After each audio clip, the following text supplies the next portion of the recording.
Ikaw ba ay nasa isang sangandaan kung saan hinahanap mo ang patnubay ng Diyos, ngunit tila hindi mo naririnig ang kanyang tinig? Marahil ay naghihintay ka ng mga sagot sa iyong mga panalangin, kumakatok sa mga pintuan ng langit, ngunit katahimikan lang ang natatanggap mo. Kapag kailangan mo ng tulong at ang Diyos ay tila tahimik, ito ay senyales na ikaw ay nasa isang madiskarteng panahon. Maaaring hindi nagsasalita ang Diyos, ngunit mayroon siyang mensahe, isang tagubilin sa bawat yugto ng iyong buhay. Hindi mo kailangang makaramdam ng pagkalito o pagkawala. Sasagutin ng video na ito ang iyong mga katanungan at paginhawahin ang iyong hindi napanatag na puso. Bago tayo magpatuloy, mangyaring mag-subscribe sa channel na ito kung hindi mo pa ito nagagawa. Pagpalain ka ng Diyos. Minamahal, maaari mong tanggapin ang pagdududa kung ituturing mong pag-abandona ang pananahimik ng Diyos. Nakalimutan mo na ba siyang nangako na hindi ka niya pababayaan? Hindi ka nag-iisa. Kahit nalulungkot ka, nasa tabi mo ang Diyos. Kahit na hindi mo siya nararamdaman, lagi siyang nagsasalita, kahit na hindi mo siya naririnig. Maaaring tumahimik ang Diyos sa iyong buhay sa maraming dahilan. Nangangahulugan ito na kailangan mong magmuni-muni upang maunawaan ang layunin ng mga naturang dahilan. Tanungin ang iyong sarili ng mga tanong tulad ng, saan ako nagkamali? Sinuway ko ba ang huling tagubiling ibinigay sa akin ng Diyos? O kumikilos ba ako sa maling tao? Ang paggawa nito ay makatutulong sa iyo na muling marinig ang tinig ng Diyos. Narito ang ilang praktikal na hakbang na dapat gawin kapag ang Diyos ay tahimik sa iyong buhay. Una, suriin muli ang iyong mga hakbang.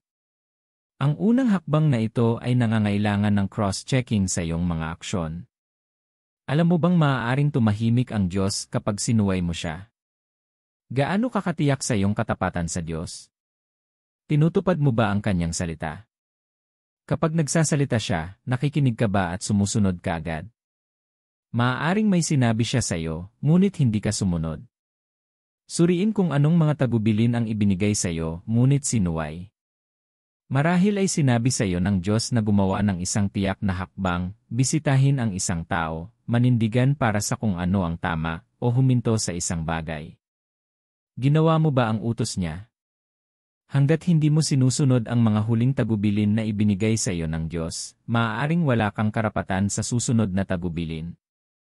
Maraming mananampalataya ang nagtataka kung bakit tahimik ang Diyos nang hindi nila nalalaman na pinili nilang patahimikin ang kanyang tinig sa pamamagitan ng pagsuway.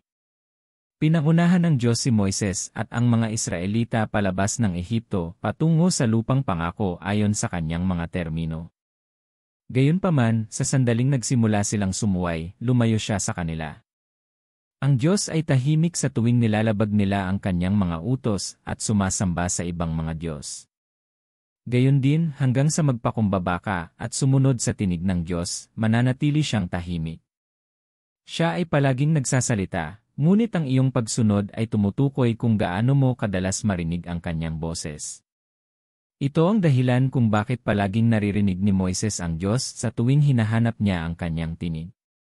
Bukod sa pagiging propeta sa mga Israelita, siya ay maamo at tapat.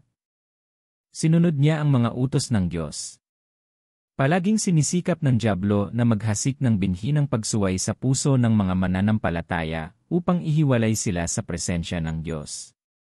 Ginagawa niya ito sa pamamagitan ng pagpapaantala sa iyong mga aksyon o pagdududa sa Diyos. Ang pinakamagandang panahon para sundin ang salita ng Diyos ay ngayon, hindi isang segundo mamaya. Kung lagi mong susundin ang kalooban ng Diyos, ang kanyang tinig ay nagiging pare-pareho. Kung katahimikan lang ang makukuha mo, kailangan mong sundan ang iyong mga hakbang at alamin kung saan naputol ang iyong pakikipag-ugnayan sa Diyos. Automatikong tinutulay ng kasalanan ang iyong paglalakad kasama ang Diyos at iniiwan ka sa madilim na kawalan ng kanyang presensya. Ang Diyos ay nagsasalita lamang sa mga handang kumilos kapag siya ay nag-utos. Ang kanyang presensya ay nagiging pare-pareho sa mga patuloy na sumusunod sa kanya. Ito ang dahilan kung bakit hindi nagkulang si David sa presensya ng Diyos. Palagi siyang humihingi ng patnubay sa Diyos at sumusunod sa bawat tagubilin. Ito ang dahilan kung bakit nanalo siya sa maraming laban at naging dakilang hari sa bayan ng Diyos. Kung gusto mong tamasahin ang presensya ng Diyos, tulad ni David, bumalik sa iyong ama at hanapin ang kanyang mukha. Hilingin sa kanya na ituro sa iyo ang kanyang kalooban, at muli mong maririnig ang kanyang boses. Bilang 2. Hanapin ang awa ng Diyos. Ang paghingi ng awa ng Diyos ay isa pang mahalagang bagay na dapat gawin kapag naramdaman mong tahimik siya o malayo. Hinding-hindi ka magkakamali sa paghingi ng awa sa Kanya. Ito ay isang panalangin na nakakakuha ng Diyos. Magsumamo para sa Kanyang awa sa anumang paraan na lumabag ka sa Kanyang kalooban. Siya ay matuwid at hindi tatahan kung saan niya nakikita ang kasalanan. Ang kasamaan ay isang mansa sa iyong kaligtasan, at ito ay nag-ingat sa iyo mula sa presensya ng Diyos. Kung malayo siya, paano mo siya maririnig na nagsasalita? Hindi lamang hinahadlangan ng kasalanan ang iyong paglapit sa Diyos, kundi iniiwan ka rin na mahina sa mga tukso at pag-atake ng kaaway. Nagiging sangla ka sa dyablo at kulang sa kapangyarihang sawayin siya. Ang paghahanap ng awa ng Diyos ay nangangahulugan ng paghahanap para sa paglilinis. Ang pagiging ayaw na bitawan ang hindi malusob na mga siklo at gawi ay nagpapalayo sa Diyos. Hinihiling mo sa Diyos na linisin ka sa lahat ng anyo ng kasalanan. Pinutol mo ang pamumuhay ng tsismis, pagsisinungaling, pakikiapid, pagsusugal at pagnanakaw. Ang paghingi ng awa ay nangangahulugan na handa kang palayain ang bawat pakiramdam ng pagkakasala, kahihiyan, at panunuya upang tamasahin ang kanyang walang pasubaling pagmamahal. Kapag humingi ka ng awa sa Diyos, ibinuka niya ang kanyang mga bisig sa iyo. Hindi ka niya hahatulan o hahatulan. Mahal ka ng Diyos at tatanggapin ka kapag umiyak ka para sa kanyang tulong.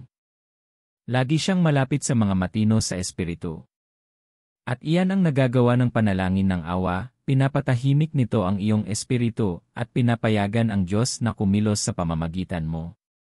Ang pagsusumamo para sa awa ng Diyos ay nangangahulugan din ng pagsuko ng lahat sa Kanya. Iniaalay mo ang iyong buhay sa harap ng Diyos upang ipakita ang Kanyang sarili sa iyo. Nangangahulugan ito na hayaan ang Diyos na kunin ang gulong ng iyong buhay. Dapat ay sinubukan mo ito sa iyong paraan, sinubukan ito sa paraan ng mundo, ngunit pinili mong bigyan ng kontrol ang nakakaalam ng wakas mula sa simula. Ang paghanap sa awa ng Diyos ay pagkilala sa iyong kahinaan at kahinaan, ang kumapit sa isa na tumatawag sa iyo na Kanya. Kapag sumuko ka sa Diyos at humingi ng awa, maririnig ang Kanyang boses. Ang iyong mga tainga na hinarang ng kasalanan ay mabubuksan upang marinig ang Kanyang tinig. Ang presensya ng Diyos ang magiging ambience mo at mas magiging malapit ka sa Kanya. Agawin ng Diyos ang iyong buhay at gagabay sa iyo tungo sa pagtupad ng Kanyang layunin para sa iyong buhay. Hindi ka na magiging biktima ng dyablo, ngunit sa halip ay lalakad ng may suporta ng Diyos upang talunin ang sinumang kaaway na makakaharap sa iyo. Ang awa ay nagbubukas ng mga saradong pinto, kabilang ang tinig ng Diyos, at inilalagay ka sa landas ng katuwiran. Numero 3. Patuloy na manalangin. Ang panalangin ay isa ring mahalagang susi para marinig ang tinig ng Diyos. Ito ay nagsisilbing paraan ng komunikasyon sa pagitan mo at ng iyong Ama. Kapag ang Diyos ay tahimik, ang pagtitiyaga sa dambana ng panalangin ay maghahayag kung ano ang humahadlang sa tinig ng Diyos. Ipapakita rin ito sa iyo kung paano bumalik sa kasiyahang muli sa Kanyang presensya. Sa panalangin, maaari kang kumilos bilang isang bata na patuloy na umiiyak hanggang sa makuha niya ang atensyon ng kanyang ina. Ang iyong patuloy na pagkatok sa mga pintuan ng langit ay maghahayag sa iyo ng dahilan ng pananahimik ng Diyos. Ang patuloy na pagdarasal ay nangangailangan ng pag-iwas sa iyong sarili mula sa inday ng buhay, pag-iwas sa anumang maaaring makagambala sa iyo sa oras na iyon, at pagtutok sa Diyos. Dapat kang lumapit sa Kanya nang may pusong handang matuto at tainga na handang makinig. Dapat kang pumunta sa harap ng dambana ng panalangin sa kaamuan. Dapat ay handa kang hadlangan ang iyong isip at ang mga iniisip nito. Ito ang tanging paraan upang makilala mo ang tinig ng Diyos. Lumapit sa Diyos hindi umaasa sa iyong kaalaman o kakayahan kundi sa Kanyang plano. Ang patuloy na panalangin ay isa sa mga tagubilin ng Diyos sa kanyang mga anak. Sinasabi sa Lucas 18:1, pagkatapos ay sinabi ni Jesus sa kanyang mga alagad ang isang talinghaga upang ipakita sa kanila na dapat silang laging manalangin at huwag sumuko. Pinayuhan ni Jesus ang kanyang mga alagad na manalangin palagi ng walang tigil. Sinabi niya sa kanila na gawin iyon upang hindi sila mahulog sa tukso. Nangangahulugan ito na ang panalangin ay isang kalasag na nagbabantay sa iyo na mahulog sa bitad ng kaaway. Ang nagagawa ng panalangin sa isang mananampalataya ay isang misteryo. Pinapanatili nitong nag-aalab ang iyong puso para sa Diyos, ginagawa kang sensitibo sa espiritual, inilalagay ka bilang banta sa kaaway, at sinisiguro ang tinig ng Diyos sa iyong buhay. Kapag nagdarasal ka, nakukuha mo ang atensyon ng langit. Inilalapit ka rin nito sa presensya ng Diyos, kung saan maaari mong ma-access ang kanyang boses. Kailangan mong gumugol ng mas maraming oras sa pagdarasal kapag naramdaman mong tahimik ang Diyos. Huwag hayaan ang anumang bagay na makagambala sa iyong marinig muli ang kanyang boses. Maaari kang mag-schedule ng oras araw-araw para sa iyo at sa iyong makalangit na Ama nang walang ingay o abala. Tumawag sa kanya ng buong puso. Maging intensyonal tungkol sa gustong marinig mula sa kanya. Ang iyong desperasyon at patuloy na panalangin ay magbubukas ng mga pintuan ng langit upang sagutin ka. Maya-maya, maririnig mo na siyang magsalita. Numero 4. Maghintay ng matiyaga. Ang pagtitiwala at pananampalataya ay kailangan kapag naghihintay sa Diyos. Ang paghihintay sa Diyos ay isang aktibong paggamit ng pananampalataya. Kung minsan, kapag tila tahimik ang Diyos o ang isang tiyak na sagot na iyong hinihiling ay hindi darating, ano ang iyong ginagawa? Matiyaga ka bang naghihintay sa Diyos o naghahanap ng iba pang solusyon at alternatibo sa labas ng kanyang plano? Gusto niyang ikaw ang maging ulo at hindi ang buntot. Nais niyang umunlad ka sa lahat ng iyong ginagawa at matupad ang iyong layunin sa buhay.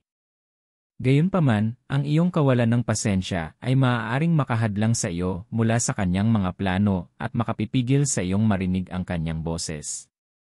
Kapag masyado kang sabik na makakuha ng resulta o handang hanapin ito sa labas ng kalooban ng Diyos, umuurong siya. Ang paghihintay sa Diyos ay nangangahulugan ng paghinto ng iyong mga aksyon. Bumagal na itong marinig ang sasabihin niya. Nakatayo ito kahit na ang iba ay gumagalaw. Naghihintay sa Diyos na bigyan ka ng pag-apruba bago ka lumipat. Minamahal, kapag ang Diyos ay tahimik, maghintay sa Kanya. Ang Kanyang pananahimik ay hindi pag-abandona o pagtanggi. Ito ay isang pagsubok sa pananampalataya. Sinasabi sa awit 27:13-14 na, nananatili akong tiwala dito, makikita ko ang kabutihan ng Panginoon sa lupain ng mga buhay. Maghintay ka sa Panginoon. Magpakatatag ka at magpakatatag at maghintay sa Panginoon. Hinding-hindi mahuhuli ang Diyos. Ang kanyang timing ay palaging tama. Dapat kang magtiwala sa kanyang plano para sa iyong buhay at maniwala sa panahon ng paghihintay. Ang Diyos ay palaging gumagawa, kahit na hindi mo ito nakikita o tila naiintindihan ang iyong mga kalagayan. Manampalataya at maniwala sa mga salitang sinabi niya tungkol sa iyo. Ang iyong pagbisita ay mangyayari. Ang panahon ng paghihintay ay temporal. Ang yugtong ito ay maaari ding maging isang yugto ng pagsubok, kung saan maaaring gumamit ang dyablo ng mga hamon at sitwasyon para masira ang iyong pananampalataya sa Diyos. Gusto niyang mawala sa iyong paningin ang katapatan ng Diyos at sirain ang iyong mga pagpapala. Huwag mo siyang hayaan. Sa tuwing nararamdaman mong nasa panahon ka ng paghihintay, huwag mo itong labanan. Nangangahulugan ito na ang mga pagpapala ay nasa paligid. Maaari mong simulan na purihin ang Diyos para sa kung ano ang darating. Ang pagsamba sa Diyos sa panahong tulad nito ay naghahatid sa kanyang presensya. Tandaan, ang kapaligiran ng papuri ay tahanan ng Diyos. Siya ay nananahan sa papuri. Kapag pinupuri mo ang Diyos, naakit mo lang ang presensya niya sa iyong buhay. Maraming mananampalataya ang gumanti ng masama sa tuwing hindi nila naririnig ang Diyos. Humingi sila ng ginhawa mula sa kanilang mga kasamahan at kaibigan, at ang ilan ay maaaring umabot pa sa paghahanap ng mga sagot mula sa kaaway. Ang Diyos ay puno ng karunungan. Ang kanyang pangunawa ay pinakamataas at walang kaparis. Huwag mawalan ng pag-asa sa tuwing ikaw ay nasa panahon ng iyong paghihintay. Magalak sa Diyos para sa pribilehiyong maghintay sa Kanya at sa mga pagpapalang darating sa iyo. Numero 5. Humingi ng banal na patnubay. Kapag hindi mo marinig ang Diyos, patuloy na humingi sa Kanya ng patnubay. Ang patnubay ng Diyos ay mahalaga sa paggawa ng matalinong pasya. Ang buhay ay puno ng mga sangangdaan at mga junction kung saan kailangang gumawa ng mahahalagang pagpili sa iyong karera, akademya, pamilya, o espiritual na buhay. Gumagawa ka ba ng mga tamang pagpipilian? Ginagawa mo ba ang mga tamang hakbang? Sino ang gumagabay sa iyo sa proseso ng paggawa ng desisyon? Ang iyong instinct, opinyon ng publiko, o ang Diyos? Sinasabi ng Kawikaan 14 na, 2, may daan na tila matuwid, ngunit sa huli, ito ay patungo sa kamatayan. Hanggang sa humingi ka ng patnubay ng Diyos, siya ay mananatiling tahimik. Maraming mananampalataya ngayon ang nag-iisip na alam nila ang lahat at nabigo silang hanapin ang pangunguna ng Diyos. Kahit na nahaharap ka sa isang sitwasyong nalampasan mo noon, hanapin ang pangunguna ng Diyos. Ang kanyang mga tagubilin ngayon ay maaaring hindi katulad ng bukas. Naunawaan ni David ang misteryo ng patuloy na paghahanap ng pamumuno ng Diyos sa bawat punto ng labanan. At inakay siya sa tagumpay sa pamamagitan ng banal na patnubay. Hindi lahat ng kalsada ay patungo sa tamang destinasyon. Alam ng Diyos ang katapusan ng isang bagay mula sa simula. Bakit paikot-ikot kung nasa kamay ng iyong Ama ang blueprint ng iyong buhay? Ipapakita lamang niya sa iyo kung paano ka pupunta at pangunahan kung hahanapin mo siya. Taglay ng Diyos ang manual ng iyong buhay. Alam niya ang tamang hakbang na dapat mong gawin at ang desisyon na dapat mong gawin kapag nasa sangang daan. Kapag hinahangad mo ang patnubay ng Diyos, pinipili mo ang kanyang kalooban anuman ang iniisip mo, ang sinasabi ng iyong pamilya o ng mundo. Kapag hinahanap mo ang pangunguna ng Diyos, inuuna siya sa iyong buhay, at pinipiling huwag umasa sa iyong lakas, kaalaman, o koneksyon. Sabi sa Kawikaan 3:5-7, magtiwala ka sa Panginoon ng buong puso mo, at huwag kang manalig sa iyong sariling kaunawaan. Sa lahat ng iyong mga lakad, pasakop ka sa Kanya, at Kanyang itutuwid ang iyong mga landas. Huwag kang magpakapanta sa iyong sariling mga mata, matakot ka sa Panginoon at umiwas sa kasamaan. Narinig mo ba yun? Hinihimok ka ng Biblia na magtiwala sa Diyos ng buong puso, naririnig mo man siya o hindi. Huwag kumilos o gumawa ng mga desisyon batay sa iyong pag-unawa sa mga bagay, ngunit sa pag-unawa at pananaw ng Diyos. Ang kanyang mga paraan ay higit na mabuti kaysa sa iyo, at ang kanyang mga plano para sa iyo ay mabuti. Kapag isinumite mo sa Kanya ang iyong mga plano at desisyon, gagabayan ka niya sa tamang hakbang at sundin ang tamang landas. Hinihikayat ka ng banal na kasulatan na huwag maging matalino sa iyong sariling mga mata, ngunit sumuko sa pamumuno ng Diyos sa iyong buhay. Numero 6. Masigasig na pag-aralan ang salita ng Diyos. Ang pag-aaral ng salita ng Diyos ay mahalaga para sa espiritual na paglago at kapanahunan. Isa ito sa mga paraan kung saan nakikipag-usap ang Diyos sa kanyang mga anak. Ang bawat salita ng banal na kasulatan ay kinasihan ng banal na espiritu, na nangangahulugang bawat kabanata o talata sa Biblia ay tinig ng Diyos na nagsasalita. Ito ang isa sa mga dahilan kung bakit ang salita ng Diyos ang manual para sa bawat Kristiyano. Ang pag-aaral ng salita ng Diyos ay nagbubunyag ng kanyang tinig sa likod ng mga titik at nagsasabi ng buhay sa iyo. Napakaraming mananampalataya ang kulang pa rin sa tinig ng Diyos, kahit na binuksan nila ang Biblia para pag-aralan, at ito ay dahil kulang sila sa tulong ng may akda sa pag-aaral ng kanyang salita. Ang banal na espiritu ang inspirasyon sa likod ng salita ng Diyos, at ang tanging makapagbibigay sa iyo ng access sa tinig ng Diyos sa mga banal na kasulatan. Ang pag-aaral ng Biblia ng walang tulong ng banal na espiritu ay tulad ng pag-scan sa mga pahina ng isang aklat na walang layuning gustong maunawaan ang sinasabi nito. Sa tulong ng banal na espiritu, ang iyong mga mata ay mabubuksan sa mga banal na misteryo sa salita ng Diyos na maglalagay sa iyo sa landas tungo sa pagtupad sa layunin ng Diyos para sa iyong buhay. Ang paghahayag ng salita ng Diyos ay mabubunyag sa iyo, at ikaw ay lalakad sa liwanag ng katotohanan.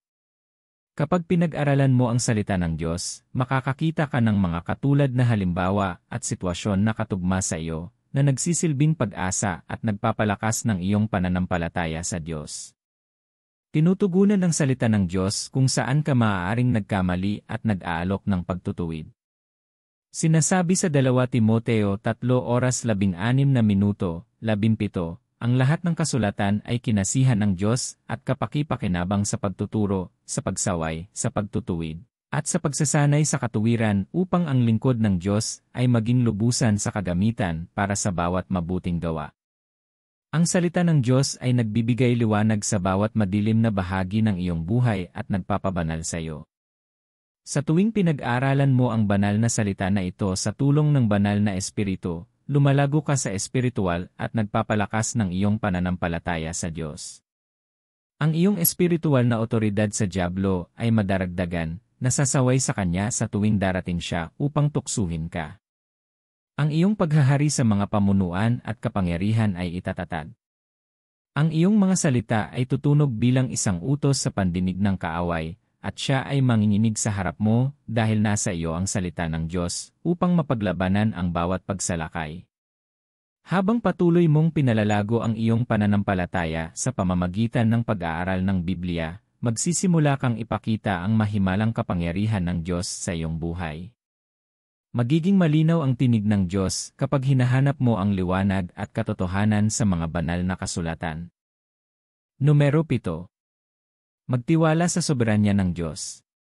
Ang pagtitiwala sa soberanya ng Diyos ay nangangailangan ng pananampalataya at pagpapakumbaba. Ang Diyos ang may kontrol at ang kanyang mga plano ay perpekto. Kapag siya ay tahimik, magtiwala na ginagawa niya ang lahat para sa iyong ikabubuti at sa kanyang kaluwalhatian. Upang maniwala sa kataas-taasang kapangyarihan ng Diyos, dapat mong maunawaan ang kanyang kalikasan at kakayahan. Hindi siya isang lalaking magsisinungaling. Ang sinabi niya tungkol sa iyo ay matutupad.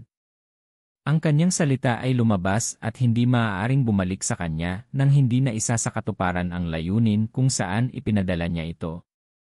Siya ang lumikha ng langit at lupa. Ang lupa ay pag-aari niya at ang kapunuan nito, pilak at ginto, sa kanya.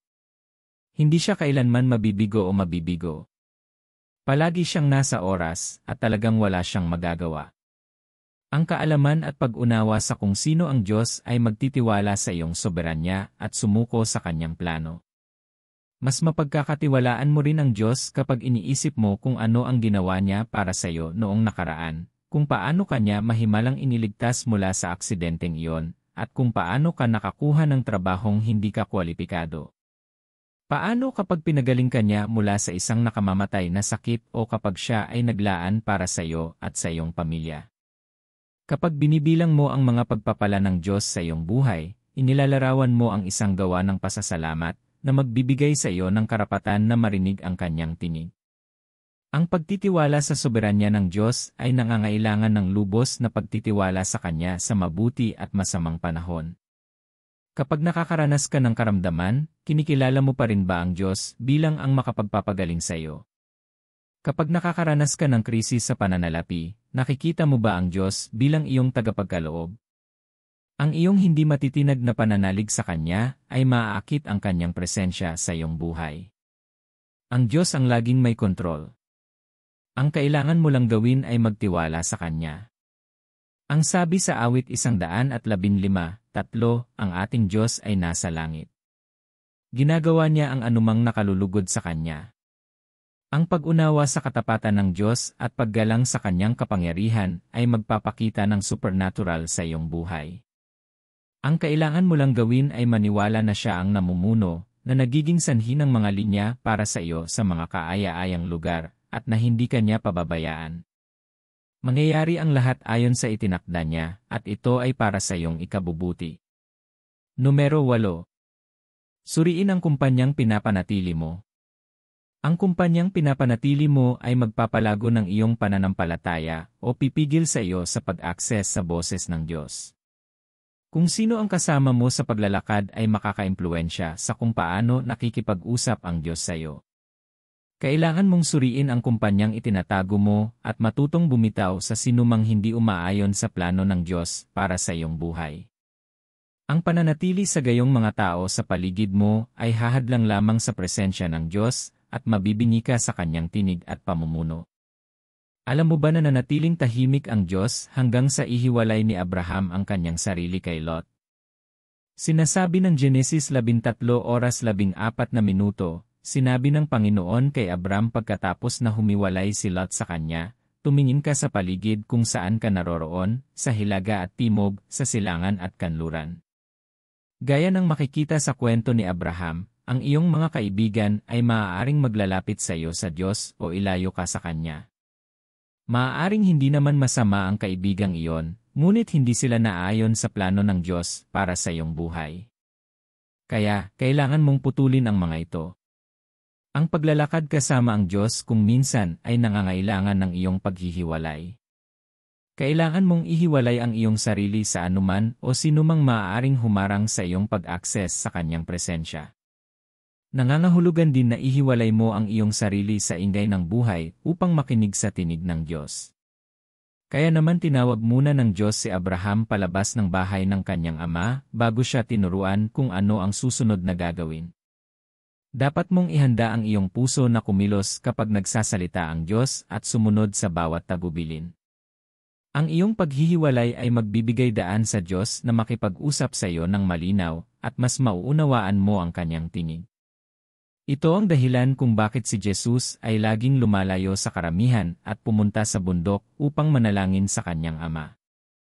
Gayon din, palaging ibinubukod ni Moises ang kanyang sarili upang marinig at tumanggap ng mga tagubilin mula sa Diyos.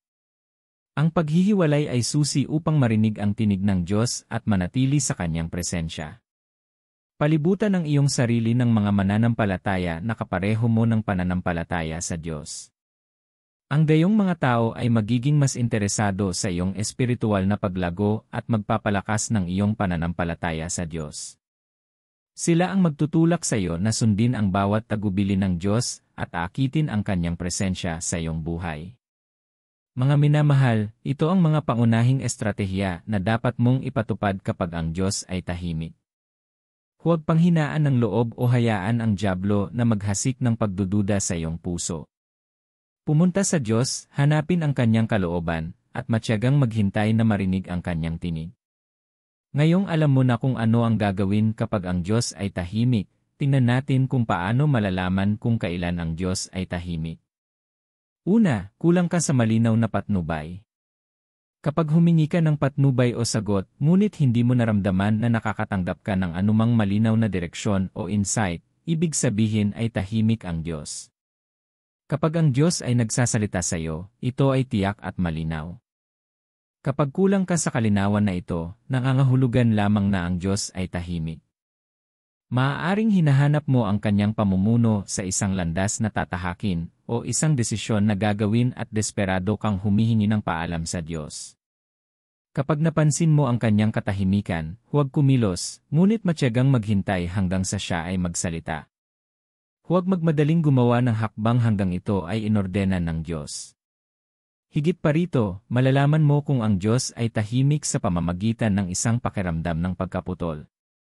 Maaaring pakiramdam mo ay nahiwalay ka sa Diyos, o maaaring hindi matatag ang iyong pananampalataya. Maaaring hindi mo maramdaman ang kanyang presensya o patnubay. Kapag mayroon kang ganitong pakiramdam ng paghihiwalay sa Diyos, nangangahulugan ito na ang Diyos ay tahimik o ang iyong pagtitiwala sa Kanya ay naging pagdududa. Hindi mo na mararamdaman ang presensya ng Diyos tulad ng dati. Ang katiyakan ng Kanyang pamumuno ay hindi na naroroon, at ikaw ay magpupumilit na makipag-usap sa iyong Ama dahil may isang walang laman sa iyong puso na tanging Diyos lamang ang mapupuno. Malalaman mo rin kung kailan tahimik ang Diyos sa pamamagitan ng mga naantalang sagot sa mga panalangin. Kapag naghihintay ka ng mga sagot o tagumpay at tila naantala o hindi nalalapit, nangangahulugan ito na may mali. Ito ay isang indikasyon na ang Diyos ay tahimik sa iyong mga panalangin. Ikaw ay nagdarasal na may kasalanan sa iyo o ikaw ay nagdarasal na mali.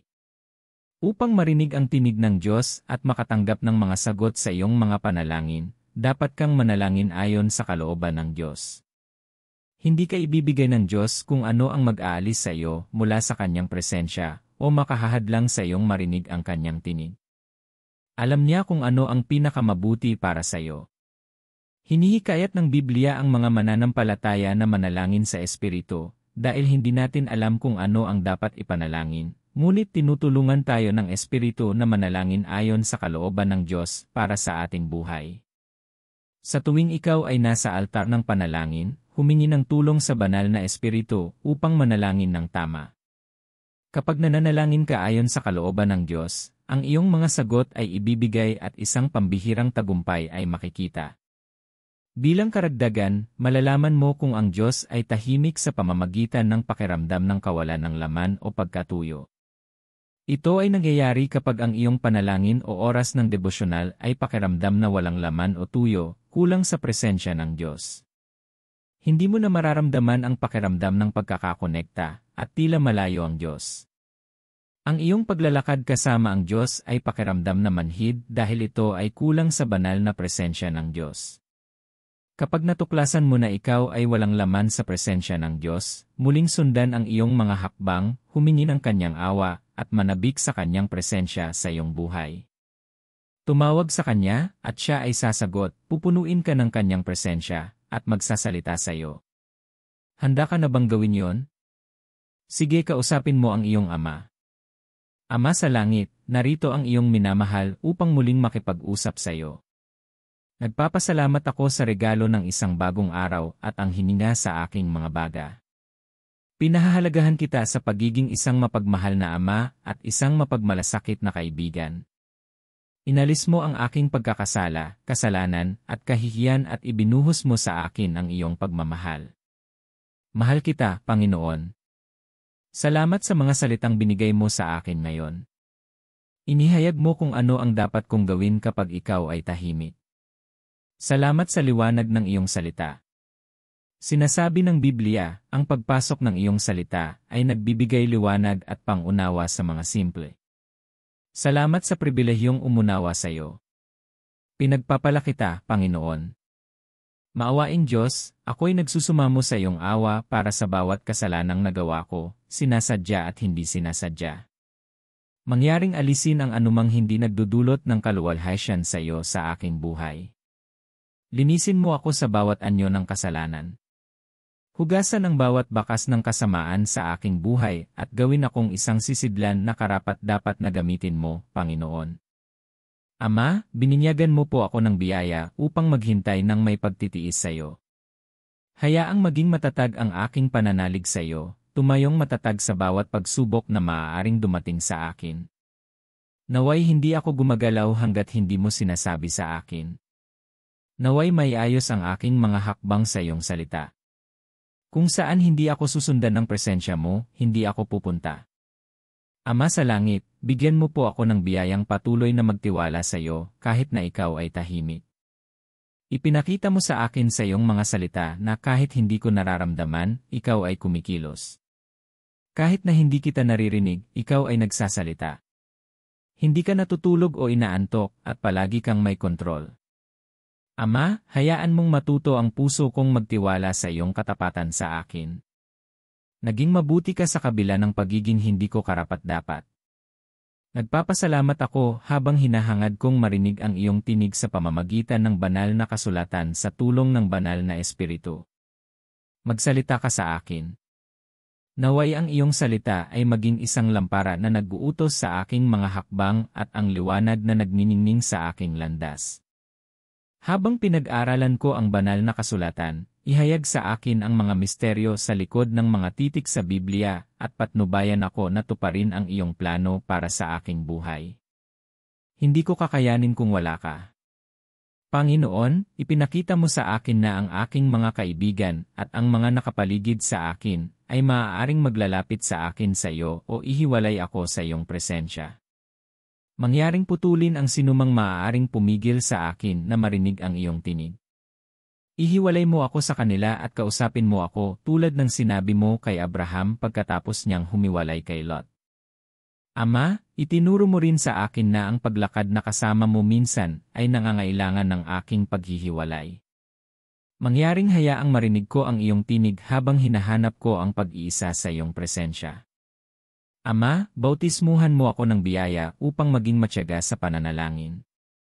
Hayaan akong laging maghintay na maramdaman ang iyong presensya. Sinasabi ng Biblia na dapat akong manalangin ng walang tigil.